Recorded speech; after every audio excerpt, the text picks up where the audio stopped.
what you do, and every now and again the cake tastes better than you ever could have dreamed it would. A Study in Emerald won the Hugo Award in August 2004 as Best Short Story, something that still makes me intensely proud. It also played its part in my finding myself, the following year, mysteriously inducted into the Baker Street Irregulars. The Fairy Reel. Not much of a poem, really, but enormous fun to read aloud. October in the Chair. Written for Peter Straub, for the remarkable volume of conjunctions that he guest-edited.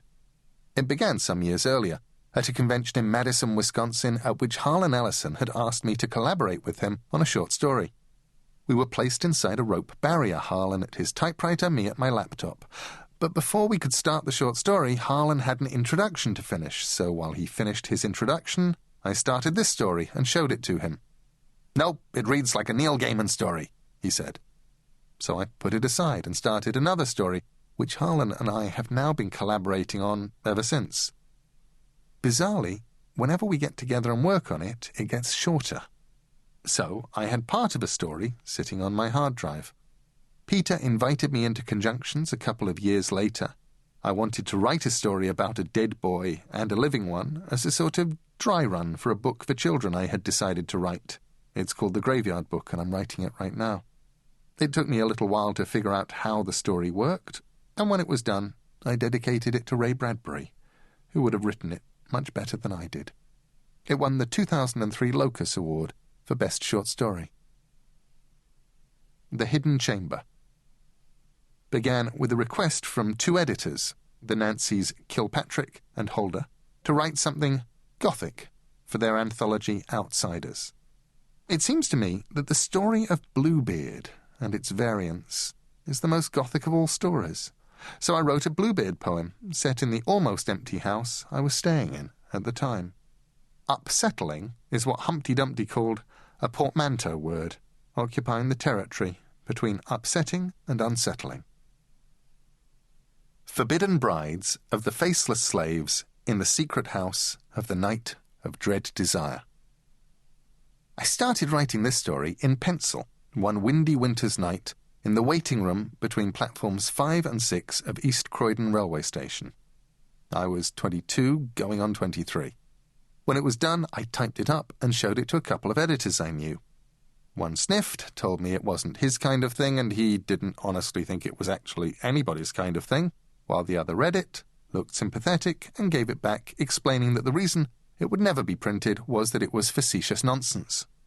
I put it away, glad to have been saved the public embarrassment of having more people read it and dislike it. The story stayed unread, wandering from folder to box to tub, from office to basement to attic for another 20 years, and when I thought of it, it was only with relief that it had not been printed. One day, I was asked for a story for an anthology called Gothic, and I remembered the manuscript in the attic and went up to find it to see if there was anything in it that I could rescue. I started reading Forbidden Brides, and as I read it, I smiled. Actually, I decided it was pretty funny, and it was smart, too. A good little story. The clumsinesses were mostly the sort of things you'd find in journeyman work, and all of them seemed easily fixable. I got out the computer and did another draft of the story, 20 years after the first, shortened the title to its present form, and sent it off to the editor. At least one reviewer felt that it was facetious nonsense, but that seemed to be a minority opinion, as Forbidden Brides was picked up by several Best of the Year anthologies and was voted Best Short Story in the 2005 Locus Awards. I'm not sure what we can learn from that. Sometimes you just show stories to the wrong people and nobody's going to like everything. From time to time I wonder what else there is in the boxes in the attic. Good Boys Deserve Favours, The Flints of Memory Lane. One story was inspired by a Lisa Snelling's Clark statue of a man holding a double bass, just as I did when I was a child. The other was written for an anthology of real-life ghost stories. Most of the other authors managed tales that were rather more satisfying than mine, although mine had the unsatisfying advantage of being perfectly true.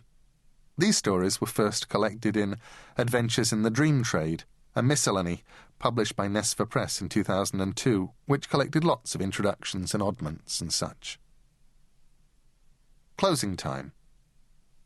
Michael Chabon was editing a book of genre stories to demonstrate how much fun stories are and to raise funds for 826 Valencia, which helps children to write. The book was published as McSweeney's Mammoth Treasury of Thrilling Tales. He asked me for a story, and I asked if there was any particular genre he was missing. There was. He wanted an M.R. James-style ghost story. So I set out to write a proper ghost story, but the finished tale owes much more to my love of the strange stories of Robert Aikman than it does to James. However, it also, once it was done, turned out to be a club story, thus managing two genres for the price of one. The story was picked up by some Best of the Year anthologies and took the Locus Award for Best Short Story in 2004. All the places in this story are true places, although I have changed a few names. The Diogenes Club was really the Troy Club in Hanway Street, for example. Some of the people and events are true as well, truer than one might imagine. As I write this, I find myself wondering whether that little playhouse still exists, or if they knocked it down and built houses on the ground where it waited, but I confess I have no desire actually to go and find out. Going Wodwo. A Wodwo, or Wodwos, was a wild man of the woods. This was written for Terry Windling and Ellen Datlow's anthology, The Green Man. Bitter Grounds. I wrote 4 short stories in 2002, and this was, I suspect, the best of the lot, although it won no awards. It was written for my friend Nalo Hopkinson's anthology, Mojo Conjure Stories. Other people. I don't remember where I was or when on the day I came up with this little Mobius story. I remember jotting down the idea and the first line, and then wondering if it was original. Was I half remembering a story I'd read as a boy, something by Frederick Brown or Henry Kuttner? It felt like someone else's story, too elegant and edgy and complete an idea, and I was suspicious of it. A year or so later, bored on a plane, I ran across my note about the story, and, having finished the magazine I was reading, I simply wrote it. It was finished before the plane landed. Then I called a handful of knowledgeable friends and read it to them, asking if it seemed familiar, if anyone had read it before. They said no. Normally, I write short stories because someone has asked me to write a short story, but for once in my life I had a short story nobody was waiting for. I sent it to Gordon Van Gelder at the Magazine of Fantasy and Science Fiction, and he accepted it and retitled it, which was fine by me. I'd called it Afterlife. I do a lot of writing on planes. When I began writing American Gods, I wrote a story on a plane to New York that would, I was certain, wind up somewhere in the fabric of the book, but I could never find anywhere in the book it wanted to go. Eventually, when the book was finished and the story wasn't in it, I made it into a Christmas card and sent it out and forgot about it. A couple of years later, Hill House Press, who publish extremely nice limited editions of my books, sent it out to subscribers as a Christmas card of their own. It never had a title. Let's call it The Map Maker. One describes a tale best by telling the tale. You see, the way one describes a story, to oneself or to the world, is by telling the story. It is a balancing act, and it is a dream. The more accurate the map, the more it resembles the territory. The most accurate map possible would be the territory, and thus would be perfectly accurate and perfectly useless. The tale is the map, which is the territory. You must remember this. There was an emperor of China, almost 2,000 years ago, who became obsessed by the notion of mapping the land that he ruled.